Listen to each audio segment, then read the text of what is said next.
aquí voy a poner, recordar que el sentido que tiene la resta en un espacio vectorial es este. Es multiplicar el vector b por el escalar menos 1 y después sumarle u, ¿no? Claro, si uno le ve ese sentido, es claro que esa igualdad es cierta, porque entonces el transformado es el transformado de u más el transformado de esto, que por la linealidad al final da t de u más menos 1 por t de b, ¿no? Bueno, y una propiedad, la número 3, que es como una generalización por inducción de la definición de transformación lineal. Si el transformado de una combinación con dos términos da la suma de los transformados, por inducción se puede probar que es válido para n. Entonces sería el transformado de alfa 1 b1 más alfa 2 b2 más alfa n bn es igual a alfa 1 por el transformado de b1 más alfa 2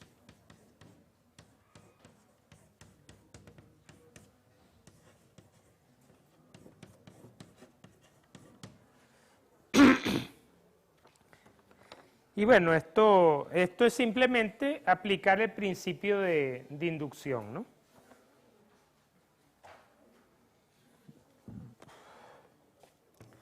Una propiedad 4, que quizá esta sea un poco más importante, su libro la trae aparte como teorema porque lo considera un poco más importante, es la siguiente. Imagínense que tenemos un espacio vectorial B y tenemos B mayúscula, B1, B2, Bn, una base de B, ¿no? Tenemos un espacio vectorial y una base, la dimensión del espacio es n, ¿no? Y ahora, supónganse que tenemos W, otro espacio vectorial, ¿no? Y tenemos W1, W2, Wn, vectores de W, no necesariamente una base, ¿no? No necesariamente una base. Y supónganse que T1 y T2 son dos transformaciones lineales, ¿no? Que tienen estas características. T1 aplicado a todos los vectores BI es igual a WI y la transformación T2 es exactamente igual, ¿no? Bueno, lo que dice este resultado es que las transformaciones lineales tienen que ser la misma función, es decir, recapitulo, si tenemos un espacio vectorial con una base de n elementos, ¿no? Y tenemos otro espacio vectorial y tenemos n elementos de ese espacio vectorial, no necesariamente una base. Si yo tengo dos transformaciones lineales, cada una por su lado, una me lleva a todos los elementos de la base de B, me los lleva en cada uno de estos vectores, es decir, este va a parar aquí, este va a parar aquí y este va a parar aquí, ¿no? Y tengo otra transformación que averiguo que tiene la misma característica, o sea que lleva este, lo lleva en este lo lleva en este lo lleva en este, quiere decir que son, como funciones, las dos transformaciones son idénticas, o sea, eso quiere decir, esa última aseveración, T1 igual a T2, quiere decir T1 de X es igual a T2 de X para todos los X de B.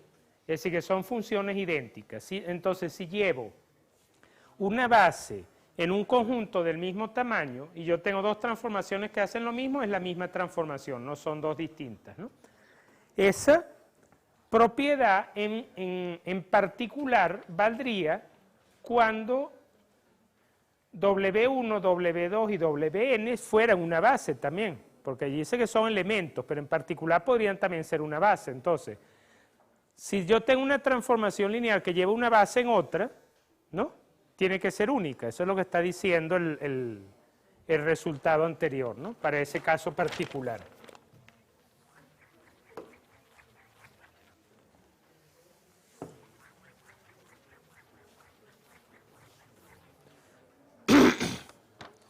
A ver, propiedades. Entonces, una cosa que es cierta, que lo vamos a desarrollar con un ejemplo,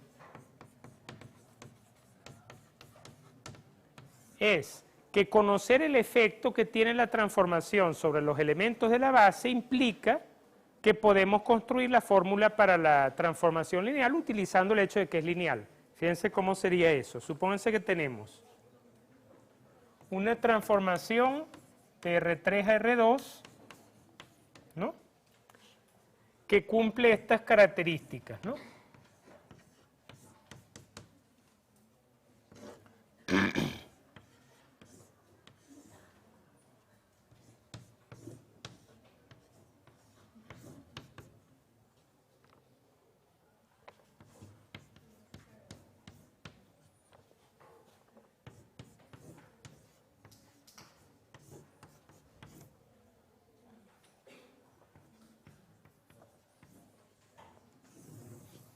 Fíjense qué hicimos.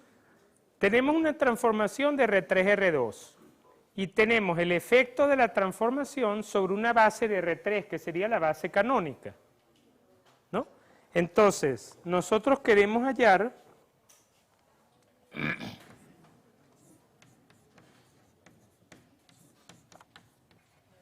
cuál es la fórmula para la transformación lineal, ¿no? Entonces, en este caso yo trabajé sobre la base estándar de R3, pero como ustedes verán, el proceso que vamos a llevar a cabo no utiliza para nada el hecho de que sea la base estándar o sea otra, ¿no? Que es, primeramente, escribimos a un vector cualquiera del espacio vectorial de partida, es decir, de R3, lo escribimos como una combinación lineal de los elementos de la base. En este caso, es muy obvio darse cuenta que la combinación lineal sería esta.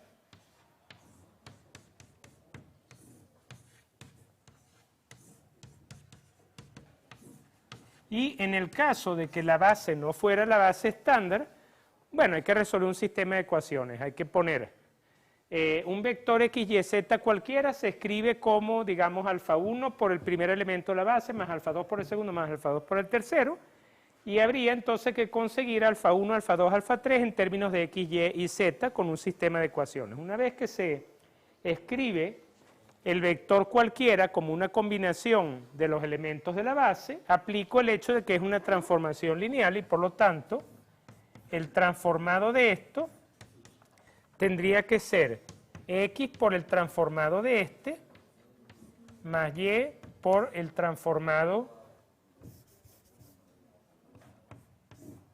de este más z por el transformado del otro vector. Es decir, aplicamos la propiedad de la linealidad que dice que el transformado de una suma es la suma de los transformados y que un escalar puede salir fuera de la transformación.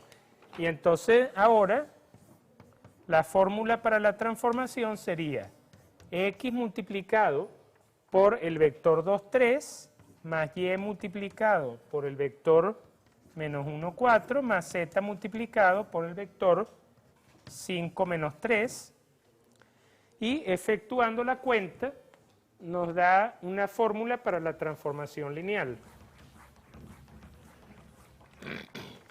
Sería transformación de x, y, z sería igual a 2x menos y más 5z y sería 3x más 4y menos 3z. Esa sería la fórmula de la transformación lineal, ¿no? De manera que yo puedo definir una transformación lineal a partir de tomar una base del espacio vectorial de partida y decir cuáles son los transformados de la base. Una vez que tengo los transformados de la base, lo que tengo que hacer es simplemente aplicar las propiedades de la linealidad para conseguir la transformación, ¿no?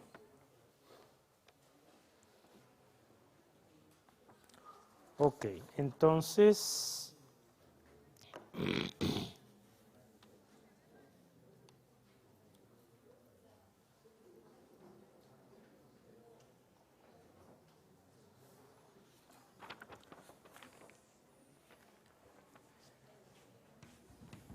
Bueno, en el mismo orden de ideas, quisiera poner otro ejemplo ligeramente diferente, que sería ahora, ¿no?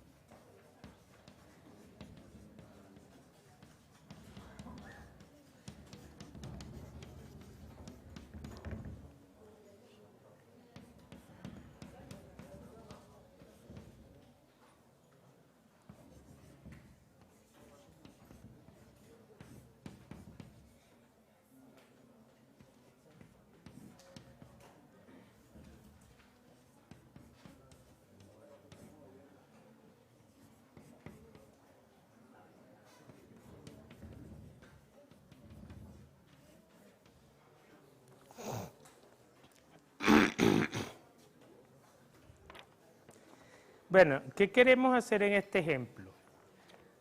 Bueno, hallar cualquiera, no tiene que ser, de hecho no va a ser única, pero queremos hallar alguna transformación lineal que envíe R2 a ese plano, ¿no? A W, que es un plano que pasa por el origen, que en particular sería entonces un subespacio de R3, ¿no?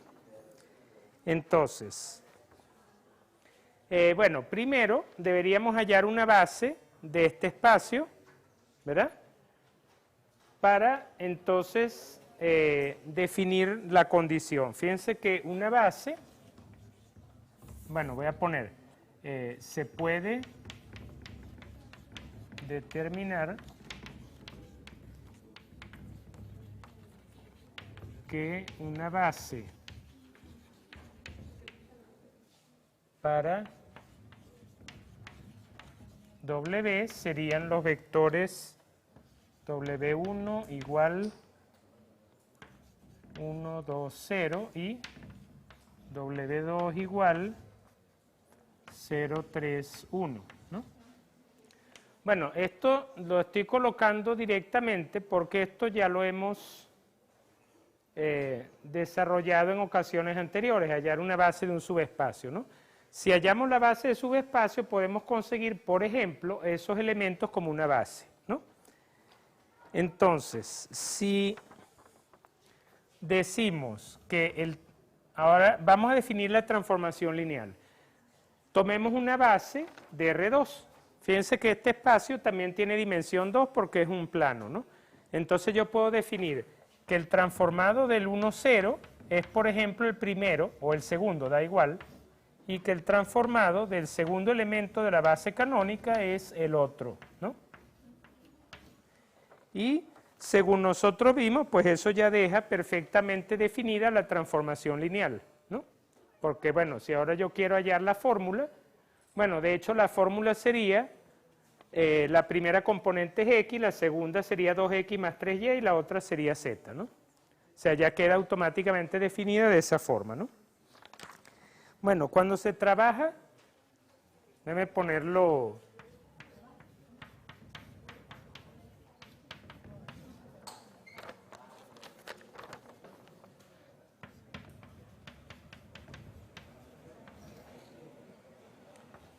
Entonces, como lo desarrollamos en el ejemplo anterior, pues siguiendo el mismo método nos va a dar esta transformación lineal, ¿no?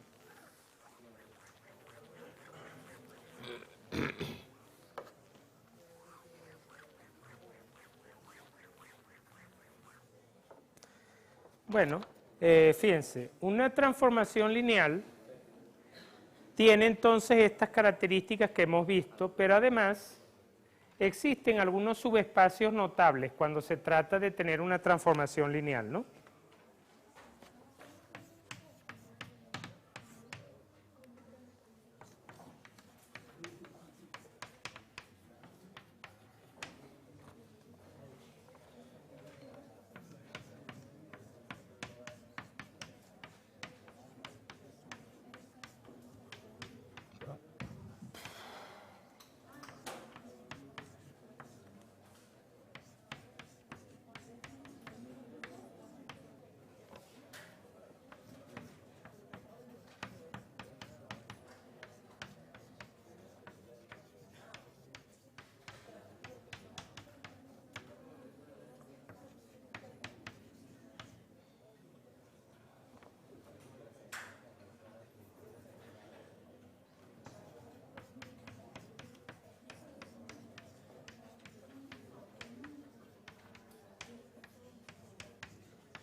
Bien, estos dos subespacios, bueno, aún no hemos visto que son subespacios, estos dos conjuntos de momento, dado una transformación de T en W, en realidad ya son conocidos para el caso de matrices, que son el núcleo y la imagen, ¿no?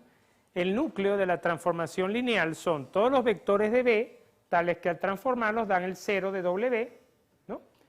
Y la imagen serían todos los elementos de W, tales que provienen de algún elemento de B. O sea, es el mismo concepto que se utiliza con matrices, ¿no? Entonces, para estos dos conjuntos, lo primero que hay que comenzar haciendo es demostrar que son subespacios, lo cual es sencillo, ¿no?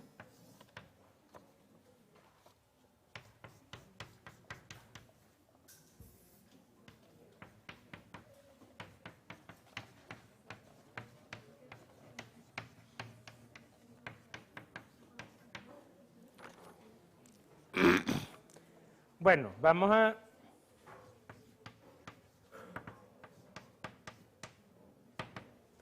Por ejemplo, ¿por qué el núcleo es un subespacio? Bueno, vamos a comenzar, ¿no?, de la siguiente manera. Supónganse que B1 y B2 son dos elementos en el núcleo y que alfa fuera un escalar, ¿no?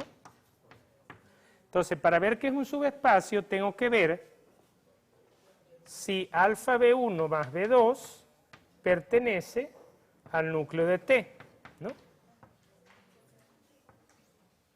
Esa es justamente la condición para demostrar que es un subespacio, ¿no? Tomar dos elementos, un escalar, armar una combinación lineal y verificar que eso sigue en el subespacio, pero eso es bastante claro porque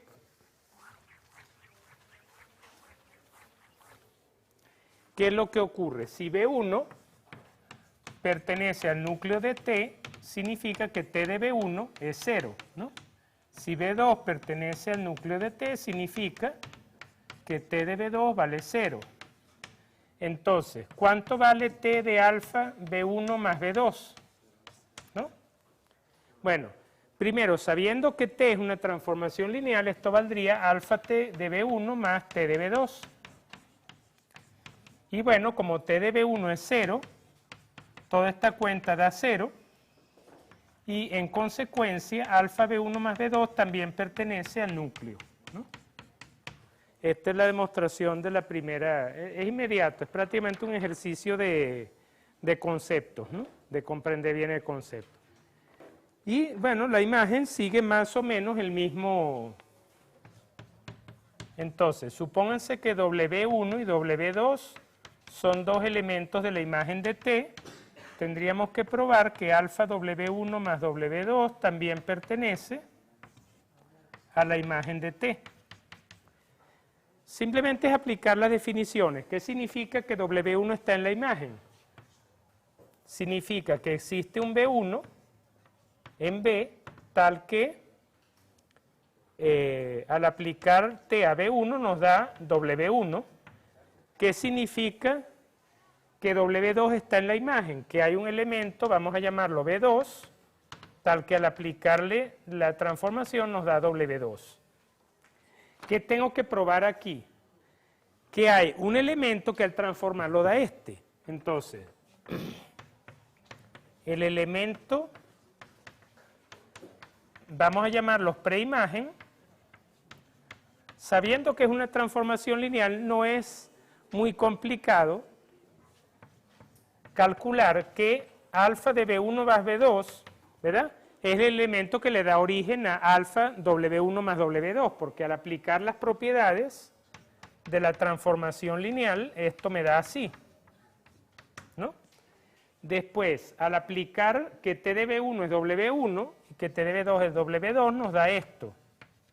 Quiere decir que efectivamente existe un elemento alfa B1 más B2 en W, tal que al aplicar la transformación a ese elemento, el resultado me da alfa W1 más W2. Es decir que es un subespacio, ¿no?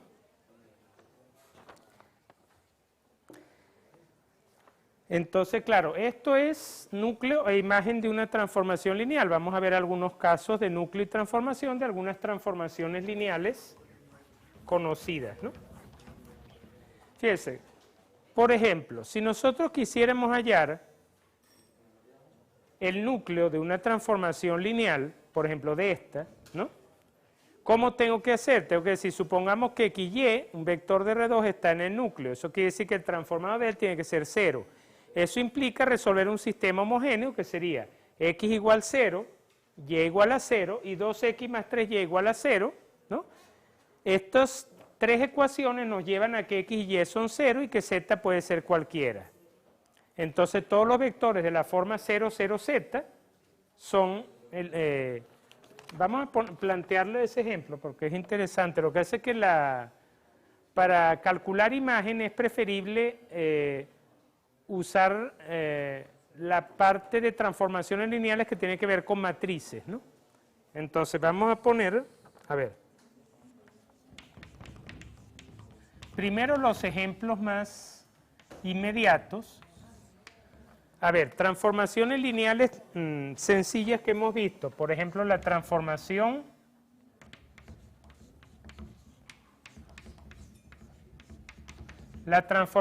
nula, que a todo el mundo floja, todo el mundo lo manda al mismo elemento, al 0, ¿no? Entonces, fíjense que en este caso sería el núcleo de T son todos los elementos de B que van a parar al 0, pero como todos los elementos de B van a parar al 0, el núcleo es el mismo B, ¿no? Son todos los elementos. Mientras que la imagen, ¿qué significa la imagen? La imagen significa todos los elementos que pertenecen a W que tienen alguna preimagen. Ahora fíjense, ningún elemento W tiene preimagen, el único que tiene es el 0 y tiene bastantes preimágenes, tiene todas las demás. Entonces en ese caso la imagen está reducida solamente al 0 porque ustedes agarran cualquier elemento W, la imagen de ese elemento es el 0, de manera que el 0 tiene una preimagen y pertenece a la imagen. Pero si toman otro elemento de W, al aplicar esta transformación, no va a dar ese otro elemento, que dice que el único elemento sería el 0, ¿no? Este es un ejemplo. La otra transformación, vamos a decir, trivial que vimos fue la identidad, ¿no? Pero claro, esta va de un espacio vectorial en el mismo, ¿no? Fíjense, ¿cuál sería el núcleo? ¿Y cuál sería la imagen? El núcleo. Son todos los elementos que van a parar al 0. Para que este elemento sea 0, B tiene que valer 0, quiere decir que el núcleo está conformado, no es vacío, sino el núcleo está conformado por el elemento 0, que es el único elemento que va a ir a parar al 0, ¿no? Mientras que la imagen serían todos los elementos de B que tienen alguna preimagen en B, porque claro, esta transformación es la misma entre los dos mismos espacios. Bueno, se afirma que cualquier elemento de B tiene una preimagen. ¿Cuál es su preimagen? El mismo. Entonces, la imagen de esta sería todo el espacio B, ¿no? Estos ejemplos se les puede hallar núcleo e imagen simplemente aplicando la definición de núcleo y de imagen. No requiere más nada, ¿no? Pero... ¿cómo hacemos en el caso para hallar núcleo e imagen de una transformación cualquiera que no sea una muy específica, sino una como de cualquier tipo? Vamos a poner, bueno, este es un ejemplo, no es el más apropiado, pero es un buen ejemplo. La transformación que va de R3 en R3, que a cada vector de R3 lo proyecta sobre el plano XY. Es decir, la componente Z se convierte en 0, o sea, bajamos el punto al plano XY, ¿no? Entonces, fíjense lo siguiente. Primero vamos a hallar el núcleo, ¿no? ¿Cuál es el núcleo de esta transformación? Serían todos los elementos de R3, de este R3, ¿no? Que van a ir a parar al 0, ¿no?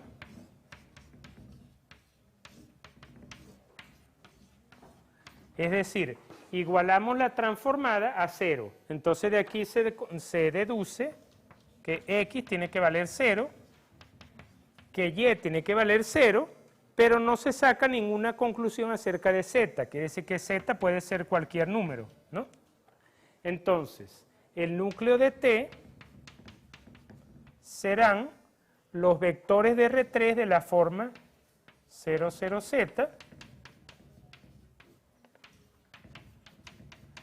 es decir, los vectores que tienen a X y a Y como 0, en otras palabras. Por ejemplo, el 001, el 002, el 00pi, el 0017 cuartos pertenecen al núcleo, ¿no?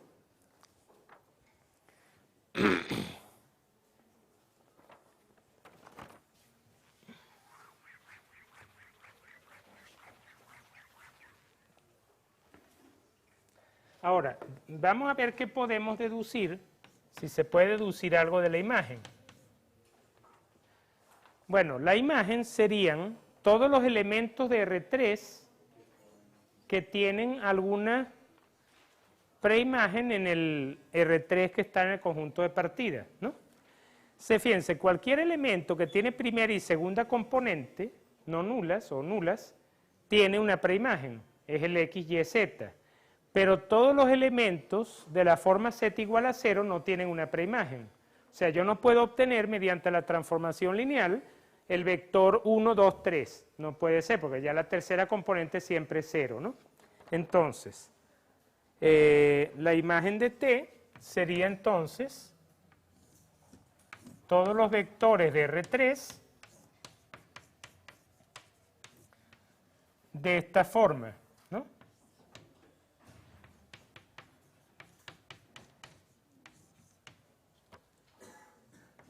Es decir, lo que es lo mismo el plano XY, ¿no? Y entonces aquí